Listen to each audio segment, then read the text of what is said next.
Megastar Chiranjeevi 10 ఏళ్ల gap తర్వాత cinema తీస్తున్నాను అనగానే చాలా మంది పెదవి విరిచారు. సినిమా ఘోరంగా విఫలమవుతుందని ఎత్తిపొడిచారు. కానీ ఇండస్ట్రీలో మెగాస్టార్ చరిష్మా ఏమాత్రం తగ్గలేదని తన 150th మూవీ ఖైదీ నెంబర్ 150 నిరూపించింది. బాక్సాఫీస్ వద్ద కలెక్షన్ల సునామీ సృష్టిస్తోంది.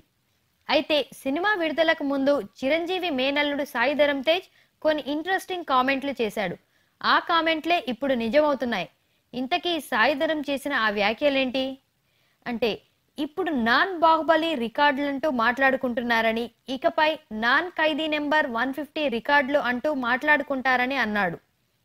అప్పుడు అతడి మాటలు విన్న పలువురు మరీ చెప్తున్నాడు, సినిమా మీద మరీ అంచనాలు పెట్టుకున్నాడంటూ వ్యంగ్యాస్త్రాలు విసిరారు. కానీ ఇప్పుడు అతని మాటలే కొంతవరకు నిజమయ్యాయి. సినిమా విడుదలైన తొలి వారంలో చాలా చోట్ల బాహుబలి కలెక్షన్లను దాటేసింది ఖైదీ నెంబర్ 150.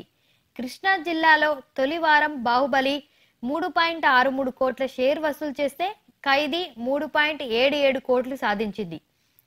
పశ్చిమ గోదావరి జిల్లాలో బాహుబలికి 4.48 కోట్లు వస్తే చిరు సినిమా ఒకరోజు ముందే 4.55 కోట్లు కొల్లగొట్టింది.